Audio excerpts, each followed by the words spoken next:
ब्रह्मांड अस्तित्व में मौजूद हर चीज के विशाल विस्तार को संदर्भित करता है, जिसमें सभी पदार्थ, ऊर्जा और उन्हें नियंत्रित करने वाले भौतिक नियम और स्थिरांक शामिल है।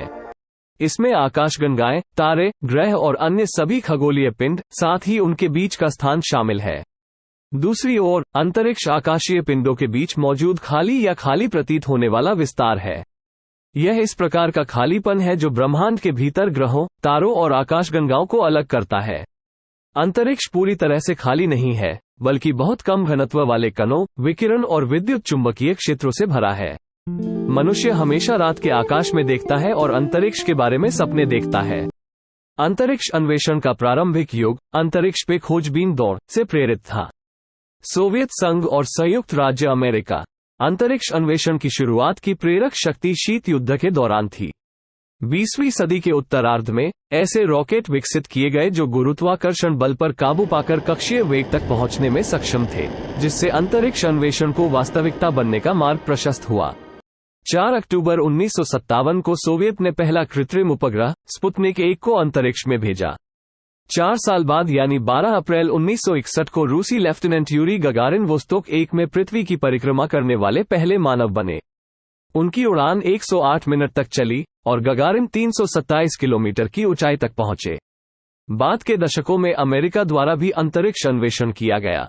आर्यभट्ट अंतरिक्ष यान, जिसका नाम प्रसिद्ध भारतीय खगोलशास्त्री के नाम पर रखा गया था, भारत का पहला उपग्रह था।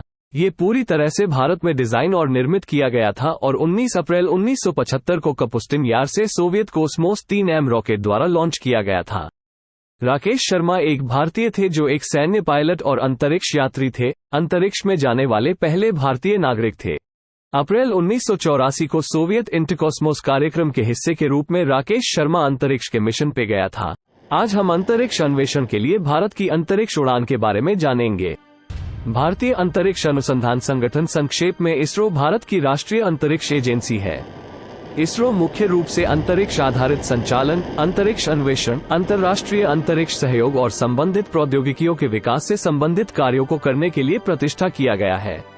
भारतीय अंतरिक्ष अनुसंधान संगठन 1969 में लॉन्च किया गया था और तब से अब तक ये भारत के लिए गर्व का कारण रहा है। 124 अंतरिक्ष यान मिशनों और 94 प्रक्षेपणों के साथ ये दुनिया के विशिष्ट अंतरिक्ष संगठनों में से एक है। इसकी सबसे हालिया सफलता चंद्रयान 3 है। चंद्रयान जिसने वर्ष 2023 में चंद्र मिशन पर सफलतापूर्वक लैंडिंग की। इसके साथ भारत चंद्रमा पर उतरने वाले 4 देशों में से एक है और चंद्रमा के दक्षिणी ध्रुव पर उतरने वाला पहला देश है। अब हम बात करेंगे स्पेस फ्लाइट के बारे में। स्पेस फ्लाइट अंतरिक्ष यात्रियों द्वारा वस्तुओं, आमतौर पर अंतरिक्ष यान, को बाहरी अंतरिक्ष में या उसके माध्यम से मनुष्यों के साथ या उनके बिना उड़ाने के लिए किया जाने वाला एक अनुप्रयोग है। अधिकांश अंतरिक्ष उड़ान मुख्य रूप से पृथ्वी के चारों ओर कक्षा में उपग्रहों जैसे अंतरिक्ष यान के साथ संचालित की जाती है, लेकिन इसमें पृथ्वी की कक्षा से ऊपर उड़ानों के लिए अंतरिक्ष जांच भी शामिल होती है। ऐसी अंतरिक्ष उड़ान या तो टेलीरोबोटिक या स्वायत्त नियंत्रण द्वारा संचालित होती है। अंतरिक्ष मिशन एक उद्देश्य को प्राप्त करने के उद्देश्य से अंतरिक्ष उड़ान को संदर्भित करता है। अंतरिक्ष मिशनों के उद्देश्यों में अंतरिक्ष अन्वेषण, अंतरिक्ष अनुसंधान के साथ अंतरिक्ष उड़ान में राष्ट्रीय प्राथमिकता शामिल हो सकते हैं। आइए अभी जानते हैं गगनयान के बारे में।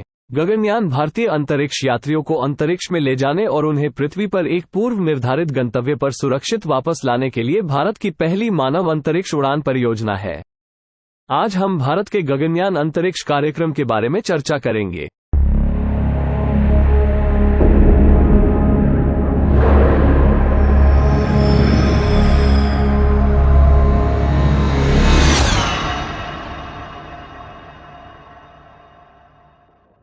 गगनयान एक भारतीय चालक दल कक्षीय अंतरिक्ष यान है जिसका उद्देश्य भारतीय मानव अंतरिक्ष उड़ान कार्यक्रम का प्रारंभिक अंतरिक्ष यान होना है।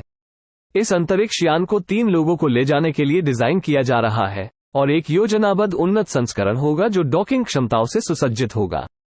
अंतरिक्ष में कठोर वैक्यूम, -100 डिग्री से 120 डिग्री नीचे तक के तापमान के कारण अंतरिक्ष स्थितियों में मानव अस्तित्व के लिए कई चुनौतियां हैं। अंतरिक्ष में कोई हवा नहीं है। ऊर्जा विकिरण द्वारा उत्पत्ति होती है, जो आमतौर पर सूर्य से आती है, जो अंतरिक्ष यान, ग्रहों या अन्य खगोलीय पिंडों द्वारा अवशोषित होने पर हीटिंग या गर्मी का कारण बनती है। अंतरिक्ष का मौसम रेडियो ब्लैकआउट के रूप में आ सकता है। अंतरिक्ष की भारहीनता से निपटने में गड़बड़ी के कारण होने वाले ब्लैकआउट, सौर विकिरण तूफान और भू-चुंबकीय तूफान भी एक और समस्या है। अगले एपिसोड में हम गगनयान में मौजूद उन सुविधाओं के बारे में जानेंगे जो अंतरिक्ष में आने वाली चुनौतियों का सामना करेगी। अगर भारत इस मिशन को पूरा करने में सक्षम होता है तो ये भारत की शत्रु राष्ट्र के मुंह पर करारा तमाचा होगा। सभी भारतीयों को गगनयान मिशन में भारत की सफलता के लिए प्रार्थना करनी चाहिए। आशा है कि आप सभी भारत के गगनयान मिशन से संबंधित अगले एपिसोड को देखने के लिए इंतजार करेंगे।